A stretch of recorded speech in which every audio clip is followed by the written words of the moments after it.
Hey yo, Go Format players, it's Skilled Brown Magician here, and I'm back with the next profile in the sub-recommended series. It's featuring a very special guest, Jinzo and Tonic. If you guys play Goat Format, you already know who he is. He posts the most Goat Format content on all of YouTube. He's a Go OG, so huge shoutouts to him. He was the one that inspired me to build this deck. He challenged me to build it around this card, the Fiend Mega Cyber. And this is the deck I nicknamed Mega Goblin Attack. So this is what I came up with, and it's heavily based on Randage's build that he had posted on Discord.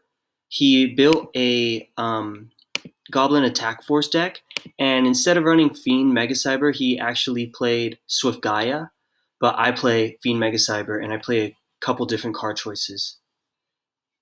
The Fiend Mega Cyber, if your opponent controls at least 2 more monsters than you do, you just special summon him from your hand. So he's a 6-star dark, comes out at 2200 attack.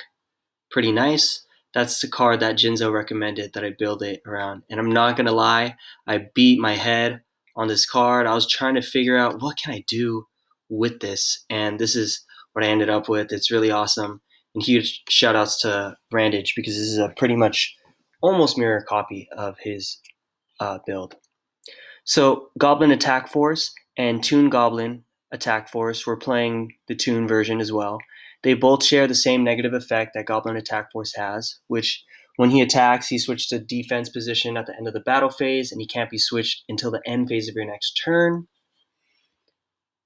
Toon Goblin has the same effect, however, he can't attack the turn that he's summoned, so he's like a slower version of Goblin Attack Force.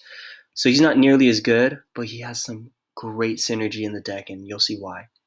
We play 1 copy of Exiled Force just because he's Exiled Force. Then we have Snatch, because it's good to steal monsters. 2 Rhoda, because it searches all of your normal summons. You're going to be mostly searching Goblin Attack Force first, because he can attack on the turn that he comes out. But there are times when maybe you'll want Toon Goblin. But usually you'll be searching Toon Goblin with Toon Table of Contents because this card is just gas in this deck. It is so fire because you thin your deck by 3. That's better than Thunder Dragon. And you end up with the normal summonable 2300 beater in your hand that could potentially attack the turn that it's normal summoned, which I'll explain later. But this card is insane because you go Toon Table, search Toon Table, search Toon Table, search Toon Goblin. You've thinned your deck by 3, and you have a normal summon in hand, 2300 attack. Super nice. And depending on your back row, Toon Goblin can actually attack right away. So we have the draw power, pot, graceful, card destruction, and then delinquent. We play Mage Power because we are playing so much back row. If we can boost up one of our Toon Goblins or one of our Goblin Attack Forces or even Fiend Mega Cyber, we can boost them up by 15, 2k, 25, right? Like we can boost them up by a lot. We could potentially bring Goblin up to 4800. And you'll be attacking into Ojama Trio tokens where this card basically allows you to special summon Fiend Mega Cyber and then normal summon Goblin Attack Force. Crazy. You're putting up 4500 damage just off of like some synergy that, and you're able to search all these pieces pretty much except for Fiend and Ojama. But as far as your boss monster, you're going to have it in hand. So Ojama Trio, you just special summon 3 tokens to their side of the field. It's offensive and defensive because you're clogging their field. And then each time they're destroyed, the owner takes 300 damage, and they can't be tributed for a tribute summon. But they can be tributed for Monster Gate and things like that. What makes them so good is the fact that they have 0 attack because we need to figure out a way to negate the negative effect of the Goblin Attack Forces. So we play triple final attack orders, which is all face-up monsters on the field are changed to attack position, and their battle positions cannot be changed. So it forces them into attack, and it also forces those Ojama Trio tokens into attack, and they have 0 defense when they usually have 1000 or they have 0 attack when they usually have 1000 defense. Also, we're playing Skill Drain because it also helps block their negative effects, and all of them they don't really have effects that are that interact with skill drain. They're just meant to be beaters. And also, Exiled Force gets around skill drain because he's in graveyard when his effect goes off. So you can actually play around skill drain because you normal summon Exiled, tribute him right away, and then you target a monster on the field and destroy it. So he goes off when he's in graveyard. So he's kind of like recruiters in the sense that his effect goes off in grave. As long as it doesn't go off on field, it gets around skill drain. We're playing triple Fake Trap to protect our continuous. And then also this crazy card, Tower of Babel. Each time a spell card is activated, place one spell counter on this card. When that spell card resolves, if the fourth spell counter is placed on this card, destroy this card, and if you do, the player who activated the spell card at that time takes 3k damage to the face. You add this with Toon Table of Contents, it's crazy. You get an instant no spells. Because if you have Tower and Toon, you just go activate 1, 2, 3, normal summon. Now this has 3 tokens. Whoever activates the next spell takes 3k damage. It's crazy. The synergy is so sick. And if you notice the spell lineup, they're pretty much all spells that you could use right away, except for Snatch and Mage Power. But more often than not, you can use Mage Power right away. So Tower of Babel is so fire in this deck, super gas, especially with Toon Table. It's ridiculous. I love it. You can put your opponent in such horrible locks with this card. It's really funny. And 3k damage is nothing to laugh at, especially when you're swinging in for 2300, boost it up to 26, right? And then if you have the special summon in hand, that's a significant amount of damage. We're also running Triple Solemn to protect our traps, and as a way for if Fake Trap protects only our traps from being destroyed, but this can stop normal summons as well. And, well, any summons, period. Then Mirror and Ring. So let's get into some of the stratagems and the wisdom I found while playing this deck. It's super fun, and you can put your opponent in such interesting, like weird locked out positions because of Babel and Toon Table. You just have these 2 cards, and it's just no more spells for the rest of the duel because they can't afford to use a spell if it means they're going to take 3k when you have crazy boss monsters that you searched into, right? You're going to search into this. And then it's like I said, you're only running boss monsters, and more often than not, your opponent's going to have more monsters than you because you're only able to just go off of your 1 normal summon per turn, unless you have Mega Cyber in hand.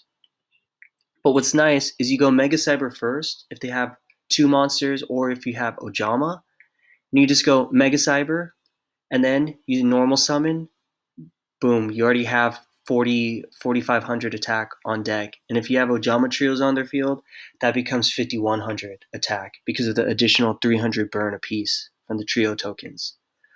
Also, it's like I said, we have 6 different cards to negate Goblin's negative effect. And skill drain's even better because with Toon Goblin, it makes it so he can attack the turn that he's summoned. Also, another interesting synergy with Babel is that it makes Magician of Faith dead. Because, right, if you have it at 3, you can swing into their face downs freely, and you don't have to worry about their Magician of Faith, because even if they have Heavy Storm in graveyard, they can't use it unless they want to take 3k damage. And then they still have to deal with your Goblin attack forces, which are at 2300, right? And then skill drains is awesome for flip monster hate anyways, because you're just stopping all their flips. And all your monsters, they're basically just beaters, so they have no effects of their own. So what's really interesting is that final attack orders, not only is it really good against the trio tokens, because it puts them in attack and they have 0, but also when you swing into face down defense monsters your opponent controls, they actually get flipped into face up before damage calculation. So you get to swing over, and if you swing over their Magician of Faith, you're doing 2,000 damage because Moth only has 300 attack. So if you're swinging into their face down and you know they're running their little tiny whatever flip monsters, you know you're swinging big. You're swinging for the fences because every time you hit their face down with final attack orders, they're taking damage. And if you have skill drain out, all their flip effect monsters, they're not getting their effects anyways. Yeah, Ojama Trio, it's so versatile in this deck because it can be such a clog. You just put 3 monsters on their field, block them. What's really awesome, sometimes too, you can block their Call of the Haunted. If they try to call something, then you just say, nope, put 3 Ojama Trio tokens, now they have no more space. You can do that with a lot of different cards. It's really interesting. It's really interesting. Anything that special summons, you can block it with Ojama Trio if it's chainable. Yeah, Ojama and the final attack orders, it costs them 2,300 life points plus the 300 burn. Also, we have Mage Power for the OTK because it quickly just boosts up our Goblin attack forces, our Toon Goblin, our Mega Fiend. You just swing over their little, Ojama Trio token. Also, Mage Power and Snatch, they're not protected by Fake Trap. Because Fake Trap, it only protects you. I want to read the card text for you guys. Fake Trap, it says, activate only when your opponent activates a spell, trap, or effect monster's effect that would destroy a trap card or cards you control. Destroy this card instead. If the cards that would have been destroyed are face down, you can look at them to confirm. So basically, we're only playing trap cards. We are never setting any of our spells. The only spells that we'll ever have out are Mage Power or Snatch, and we are usually reserving those until we're going for Game Shot. So, Fake Trap, a really interesting effect is that it'll protect all of your traps from a heavy storm. It'll protect all of your back row because we're only running traps in back row, but it will not protect any of their stuff. So if they go heavy storm and they have anything set and you use Fake Trap, it only protects the cards you control. It does not protect the cards they control. So you can take out they'll take out all of their own cards. I've actually had it come up. You'll see it in the replays. The next card, man, I can't speak enough about it. It's one of the MVPs of the deck. But let's go back to the stratagems. I think that's it.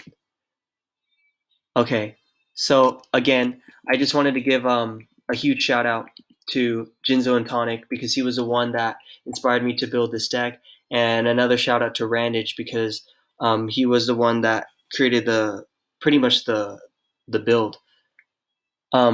Something else I wanted to point out is that tomorrow I actually have a deck profile premiering on Jinzo and Tonic's channel, and it is my spiciest take on the Horus deck.